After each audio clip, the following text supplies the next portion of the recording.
Episode of the Everblack Podcast is brought to you by Deathwish, Hotrods and Kustoms. Check out their Instagram for all their new t-shirts, caps, beanies, cups, and the all-new Atomic Death lineup.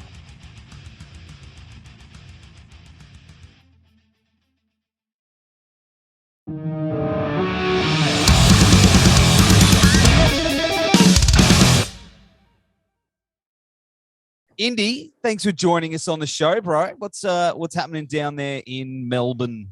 Thanks for having me. Geez, what's happening in Melbourne? I don't know. Not a whole lot at the moment for me, anyway. I've had a bit of a rest day today, even though it's not a public holiday, but it's one for you. It is, hey. It is pretty good. Pretty good. Labor Day. I don't know what that is. People having babies? I don't know. Yeah, I still don't know what Labor Day is. What is Labor Day? I think is it to do with work? Like you get a day off for your labor? Closed, yeah. Everyone's going into labor. I don't know. I have no idea. I hope not. Yeah, we got too many people anyway. Yeah.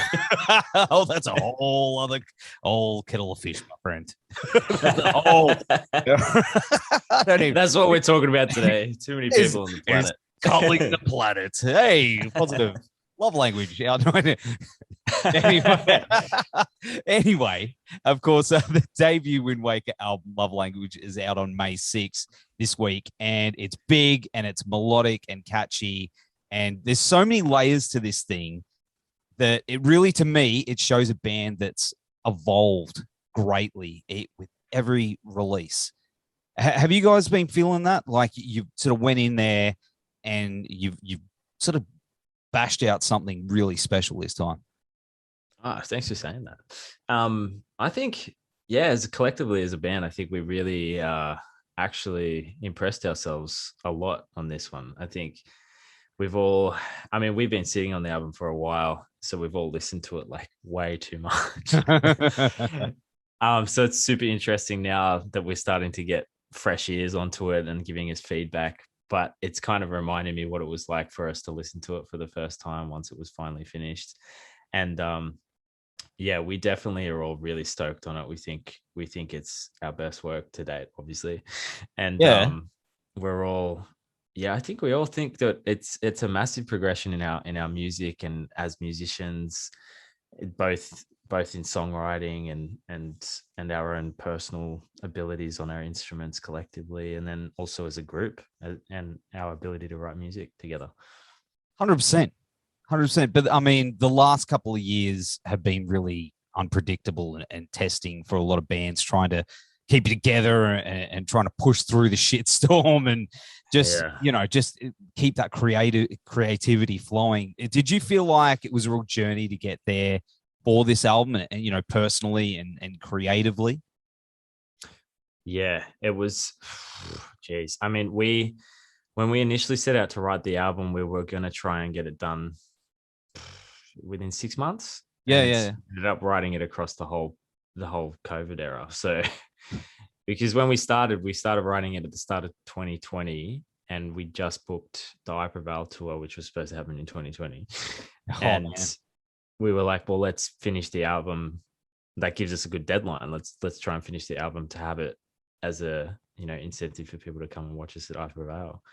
And then COVID happened and threw the shit into the fan, and now then we spent the next 2 years writing it, which changed it obviously, and it would be a completely different album if we went down that route and COVID didn't happen. So in what way? Interesting to see what it was. I honestly think it would have been rushed. I think we needed that much time to really polish it. There were, at the time when we started, there were a lot of different songs that actually didn't end up making the cut for the album. So, oh wow, it would have been very different, very different. Have you got those songs still? Like, are they on the back burner on hard drive somewhere for like future releases? Is that the we've got this folder where we keep all our demos, and they all still exist, like really old demos, even from like, shit that didn't make the cut on our first EP to like the second EP. So like sometimes I go back through it and I'm like, man, we suck. So it's like they're in that folder for a reason, and you kind of figure it out like 2 years later and you re-listen to it and you're like, yeah, I'm glad we didn't release this. What was I thinking? Yeah, I think so. Nah, man, I don't know. Even listening back to the early stuff, I think from obviously the stuff that was released, I think it's really good. To where you are now, like as I said earlier, like there's definitely a massive evolution each step of the way. But I mean, what band hasn't, done that, But yeah, saying that's old material is really fucking good, dude. Thank you. I should just send you the demo box and then you can really evaluate our old stuff. Oh, that's it's those the videos where people reaction videos. Yeah. Windwaker old demos reaction. And I dare any band to do it. Imagine a channel that of just people sending through their worst demos to be like pulled apart. Like that takes big balls. I'll tell you what, it would be interesting. It'd be interesting to see like what that would do to a band's career, whether it would like ruin it or if it would just be like a really interesting thing for people to listen to. It probably wouldn't ruin their career, surely. No, I don't think so, but I think it would definitely it would be uncomfortable for them. It'd be feeling like you were totally exposed because it's unfinished, it's on whatever. It'd be, it's an interesting it would definitely. It would lower the bar. But I mean, it's saying that. I mean, it's got a lot more synth and electronic elements to it than your previous stuff, which is always sort of been there, but it seems more of a driving force here. What sort of drove that direction this time? I think Jesse and Lalik served as kind of like the two key song, what would you call it? The core writers of the songs. They would come up with a lot of the spines of the songs and the first sort of iterations of the demos. And they both, I think, really wanted to explore more electronic stuff. They've both done that before, and I think they just both wanted to get a lot better at it. So they bled it into Windwaker, and I think it served us pretty well. There's a lot of interesting stuff in there that's all computer generated. So I think they definitely, both of them wanted to get better at it. And again, going back to like that old demo box, I've definitely gone back and seen what they used to be like with electronic stuff, and it was not good. So it was kind of like a little experiment for them as well, I guess.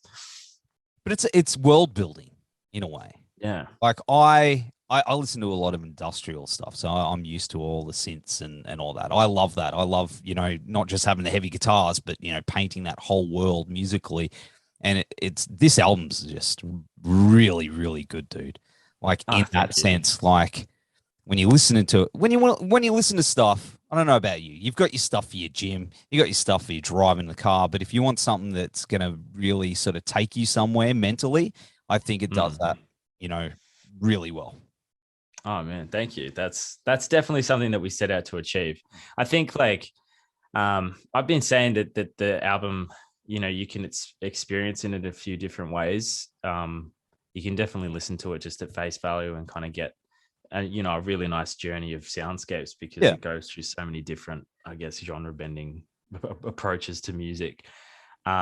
But then there's also the journey that you can take where you really sit down and delve into it. You read the lyrics and you kind of sit down and really try and take it all in. And I think that's the true experience if you want to go down that route. But it's cool to hear that you've had something like that, because that's definitely what we set out to achieve. And there's still more stuff that I'm discovering about it. Like I want to get it on vinyl because I know it'll probably really pop there, and it'll give me the chance to sort of, quiet myself and spend a bit more time with it as well. Because I don't know, there's something about listening to vinyl. I'm one of those guys, but I think there's, as I said, there's so many layers to this album that people will be discovering stuff time and time again. I think that's where it's going to really serve you guys really well, even going into the future. But in saying that, have you upgraded your gear? There's those challenges to do it live. Have you had to like spend a bit of coin on like, okay, got to get these new in-ears, got to get the, We've We have updated the crap out of our live show. It's been very expensive. I got to imagine. Yeah, like we got a bit of that label money, right? No, we had to update.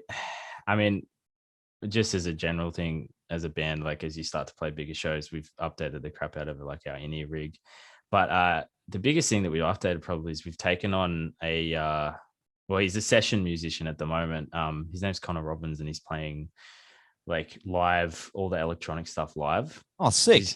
He's kind of like, what's his name? Jordan Fish in Bring Me. Like he's got like a full synth setup on stage. He brings like an epic like little tom drum that's triggered, and he's got his synths, he's got his pads, and he plays literally all of the electronic stuff on the album live, which is crazy. That is, you know what?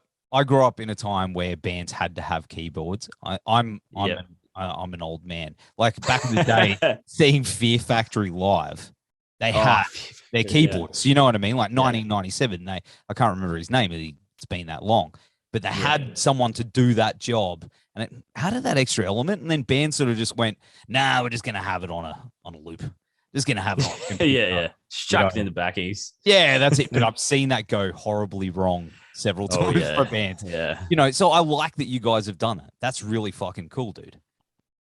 Yeah, we're pretty stoked on it. He's incredibly talented, and he started off as a drummer, and I think that's made him really good at what he does now, because it's most of the electronic stuff is rhythm based, and he's got a lot of like coordination to do between his two different hands and hit different things at different times. I actually tried to like get up there at one point during our rehearsals before we started the headline tour and like give a bit of it a go, and I was like, I actually can't play this. I don't know how he does it. It's crazy. And it's impressive live. He's a really good live performer. He brings like great energy on stage, so he's a good little asset at the moment. That's awesome. Yeah. So that's definitely the biggest upgrade live anyway. Is a whole another human on stage. Has that affected older material that you're playing as well? Like, have you updated those to fit in with the new stuff? Yeah, when we first started doing rehearsals with him, he just came to rehearsal and had figured out all the electronic stuff from our old shit too, and was playing that. And it's very one impressive. of them. He's one of those guys. He's like this little like he's only 20. I think he's 21 or 22, and we're all like between 26 and 29. So like he's a slight generation difference to us, and he's just so good at everything in that technical world. Like we've had so many problems since we started having him on board, and he's just fixed all of them. He's like our go-to guy now. We're like, we can't do this. He helped with like our in-ear rig. Like he's crazy. What a legend. The younger generation, they just know how to do shit. I don't know. It's true. 100% it's true. Dude in my band, he's 22, and he's like that. They just watch stuff on YouTube, and they go, "Oh yeah, cool! I can 3D print a car." And you're like, like, what are you doing, bro? Yeah, the fuck. Yeah, I know. You're like, they're like scientists, which is cool, which I think is a good thing. But throw him a few extra beers on the rider, he'll be right. Yeah. Oh, we do. We make sure he's looked after. He's a good dude. That's it. Well, in regards to the album, I mean, there's so many great tracks on there, but the one that sort of stuck out was there's the track Silver Linings, which is a sample of someone leaving a voice message. I kept going back to it and seeing how that ties into the whole concept. What's the story behind that sample, and how's that lead into the rest of the album? Yeah, did that throw you when you're listening to it? Were you expecting a song? Yes. Yeah. It's it originally wasn't there, obviously, when we had the track listing. And we had gone through like a few different track listings. I think we went through 3 different track listings, and we were like playing them back. And the one that it was now felt right. And I don't think any of us other than Will picked up on something needing to be there. And then he came to us at one point and was like, "Hey, I've got this voice recording from a friend. I've asked her if we can use it. I've just placed it in between these 2 songs on the track listing. Just have a listen to the full album through and tell me what you think. And it was a really odd coincidence in the way that it worked with the album. I don't know how it did, but we were just playing through, and it's the point in the album where the song slows down. Like, we slow everything down and we go into the title track, Love Language, which is like a slow ballad. And Will put it in before that, and we thought, like, you listen to it, and what she says in the voice recording is so relevant to, like, not only just that one song that it bleeds into afterwards, but just the whole experience of the album as a whole. It's just a coincidence, because she's not like an actress or anything. We didn't pay her to record that. It wasn't scripted. She just sent that to Will one day. I don't know the full story as to how it got to him, but it just worked. And we were just like, we've not like planned to put something like this on the album, but Will listens to a lot of hip hop. He listens to a lot of pop music, and he was like, yeah, people do this like all the time on like their albums in like the bigger, in like super big genre stuff like hip hop and pop. And he'd heard like Kid Laroi had done it in an album, I think, and he was really keen on doing it. And we were just like, well, yeah, none of us are opposed to it. It seems to work really well, so let's do it. I like it. I like it a lot, but it makes it very interesting. You know, what's going on? It just, there's more layers. So I keep saying there's more layers and layers and layers of this album. Yeah, it's part of the story, definitely. It's a huge aspect of like the through line of the album, definitely. What is the concept that's running through it? Like, they're all tied together, right? All the songs are sort of tied together in a loose sense. In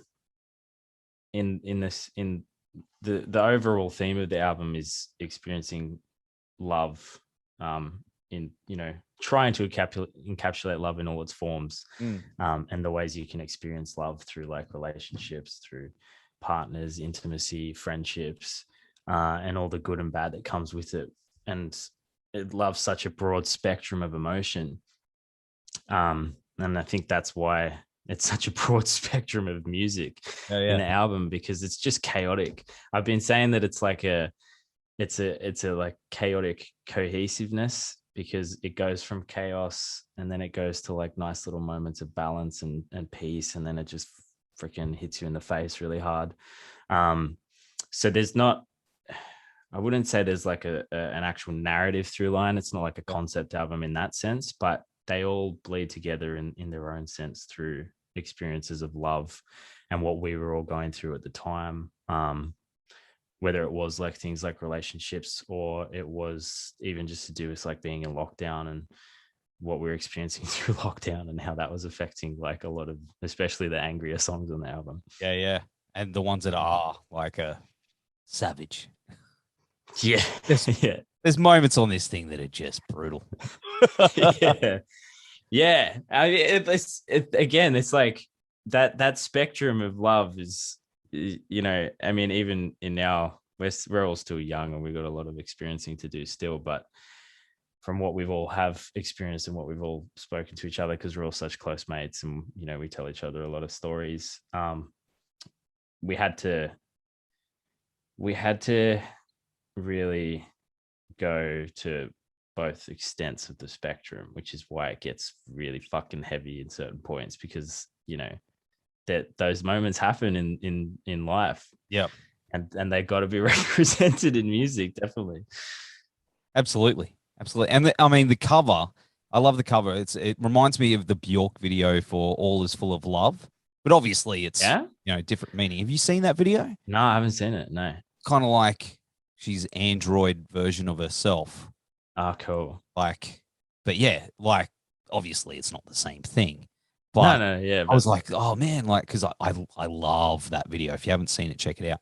But how's that tie into it all? The album artwork we came across as well. It's just so many coincidences with this album, that we hadn't planned out, but things just seem to fall into place. It's crazy, actually, just reflecting on it. Just some of the things that have happened to this album have just been very like not planned, but planned to an extent, but still like just coincidences. Fate, dude. Fate. Yeah, fate, right? Will again came across a 3D artist. I think he was just scaring Instagram for like artworks, because we were at that point of like coming up with artworks. We were talking to designers. We were thinking of what we wanted. And he found this really cool 3D artist on Instagram. And he messaged us straight away and he was like, yo, I found this guy. He does really cool stuff with 3D. And we'd all been really keen on like 3D art for like a few weeks. We'd all been sort of like, yeah, it would be cool to do some 3D art for the album. And we were like looking at designers to actually get something mocked up. And then Will sent us this stuff and he was like, I've already messaged the guy. He was like super excited. He's like, I've already messaged the guy. He's really keen. Like he said that, you know, we can like purchase whichever one we want and use, blah, blah, blah, blah. And he sent us like 30 designs. Like there were a lot. There's this huge folder of just a huge amount of 3D artworks that this guy had designed. And we spent like a week going through them all and picking our favorites and then discussing them. And that one seemed to represent the music the best. There was something about it. For me personally, I look at it and I see like two people just smashed into each other, like into each other, and they're like holding each other, but then there's also like a separation in terms of like the contrast, and then there's like weird things going on with like I think it's the one in white has like this split through it or them or her, and I don't know, it just seemed to represent the what we were going for with the album musically. It's just had this sort of chaos but really nice balance and control to it. Do you know what I mean? Like it just had this really 100%. Nice, almost zen-like quality to it, while also having little things that you could look at and you wouldn't notice just at face value, but then you'd look in and you'd be like, oh, there's like some really fine detail, like texture on this one, and this one's got this, and then overall it kind of looks like a heart as well, because they're like morphed together and there's this, so I don't know, it was like this we all collectively had sent that one in our top ones, and I think it was the only one that we all sent together, I think. Man, it's really cool. Yeah. And of course, I mean, we were talking before about people doing reaction videos. Yes. And I did see the response online to Superstitious Fantasy. The video for that has been like incredible. But I mean, people are posting these reaction videos and it's just getting lots of love everywhere. I mean, the video looked like it was a lot of fun to make, but how's it been getting that feedback from people, you know, talking about it? And it must be pretty cool. Yeah, Superstitious was, it's definitely like my top, probably like my favorite or my second favorite song on the album. So we were all super, I think it's the same for the boys as well. Like we're all super excited for it to come out, because it was, it feels like a very different mix of sounds that we hadn't really done before. And the song just like has got this really nice groove to it. And then this really beautiful like melodic parts in it, and we were really excited for it to come out. So when people started doing the reaction videos, like all of us were watching them and sending them to each other, and I kind of had a suspicion that it would go down well, that song, and it's been really cool to sort of confirm that, because it's like that song slaps for me. I love listening to it, and I love playing it live. And my favorite part about it is people have been pointing out like the bass in it as well. Because people don't point out that in my note, dude. People don't point out bass. But man, I can't even do it. That sounded like Seinfeld. I'm sorry, I didn't mean to tell. But like the bass playing in that track in particular, dude, is like mint. Yeah. Thank you. No, it's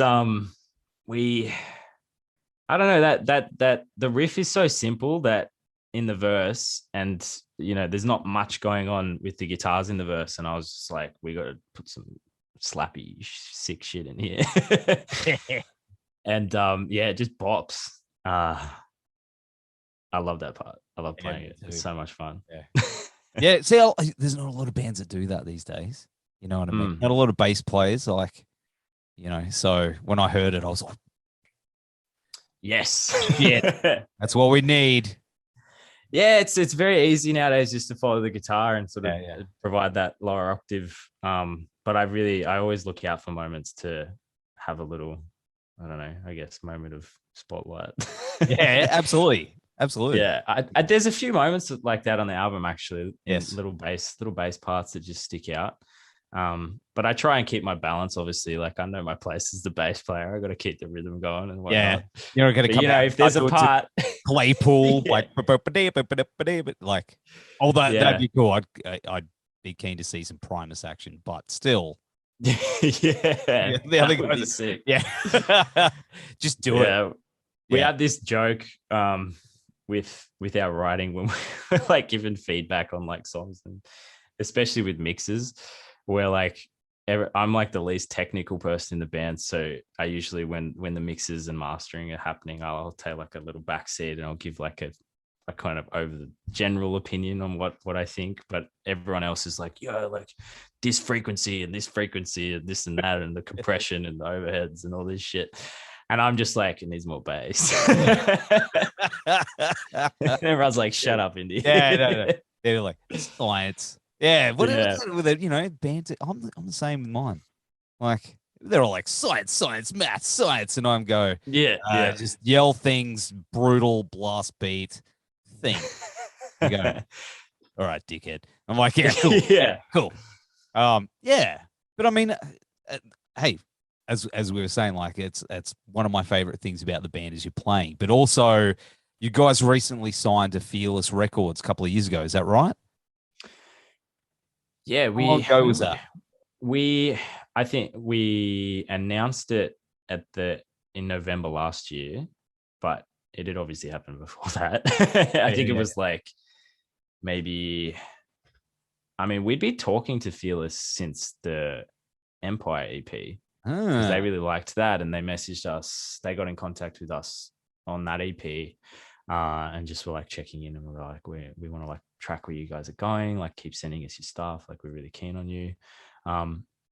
Mark from Fearless in particular, like kept checking in with us, and then when it was time to shop around the album, I think we were shopping it at I think it was done like just at around the start of 2021, and we were shopping it around then. And obviously Fearless were like one of the yeah. And Fearless were like one of the tops of the list, and I think it all just sort of happened around that time. So we'd been sitting on that news for a while, just like everything else because of COVID. It's ridiculous. Yeah, I know, but that's a long time to sit on an album, dude. That's but over that time, waiting for that, how have they supported you guys as a label and backed you guys up until this point to get it out? Have you found them to be pretty good? Fearless are fucking awesome. They're like such a supportive label for us. They're always on board with everything they do, and they're always like offering us ideas. I think like the best part about it is they never tried to just take over the way that we do things as a band, because obviously like with social media and shit, we do a lot of shit posting and memeing and whatnot, and they've always been very supportive of how we engage with fans, and they never wanted to change like how we brand ourselves, I guess. So they just come in and they just are like this really nice sort of net underneath us that keeps us doing not completely ridiculous things.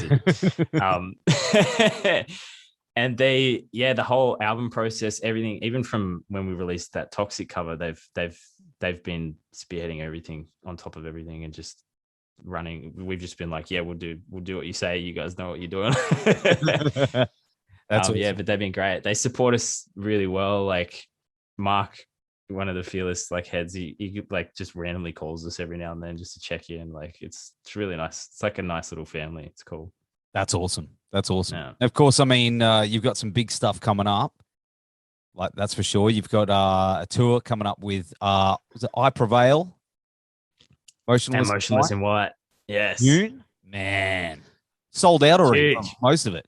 Holy shit. I think most of it's sold out. Yeah.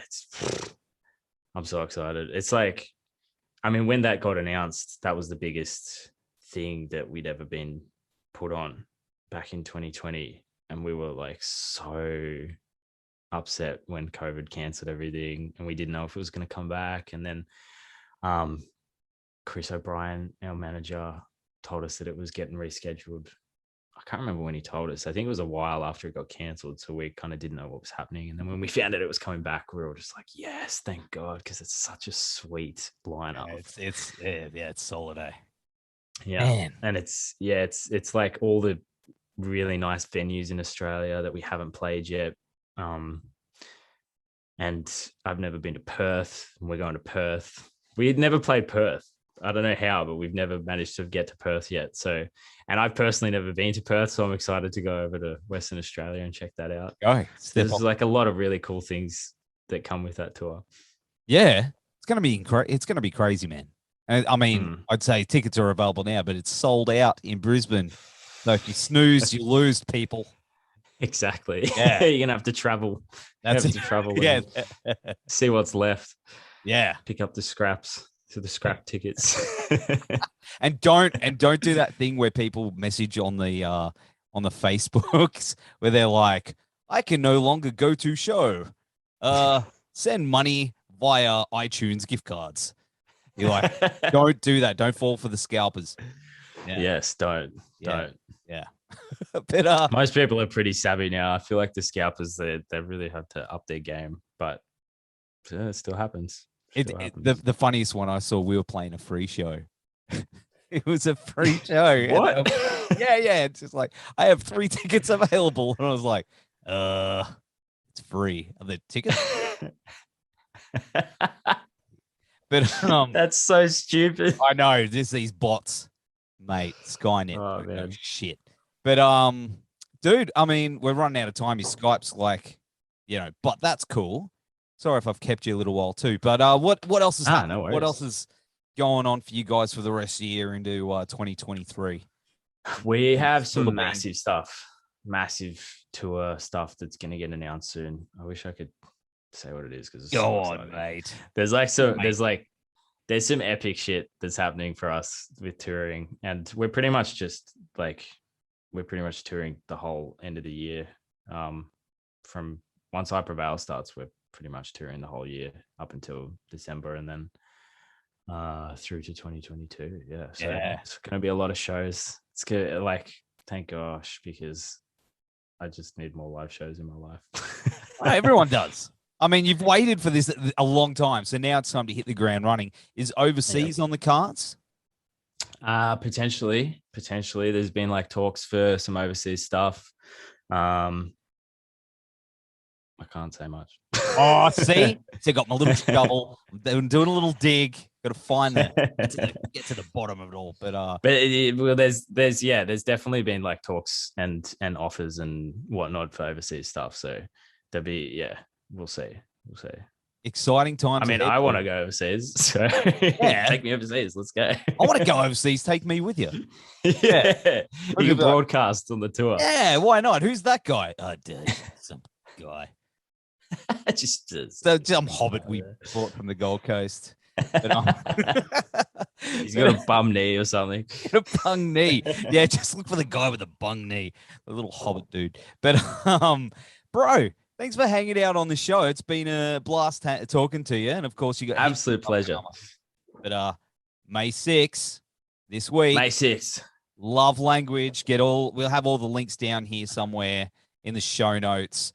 The vinyl's really fucking cool. So I've got to get my hands on that. So, yeah, pick it up. Yeah. Let us know what you think. Definitely. Yeah. We love hearing what everyone has to say. So more reaction videos. Yeah. Yeah, more reaction videos. Yeah. We need more reaction videos in our lives. Everyone does. That's so it. Much fun. Yeah. But bro, you take care of yourself, and we'll see you up here in the very near future. Thank you. I hope your knee heals up and you can raise that chair again. Yeah. Next time you see me, I'll be like up here. It's all fake. It's all pretend. But it's all pretend. I really am tiny.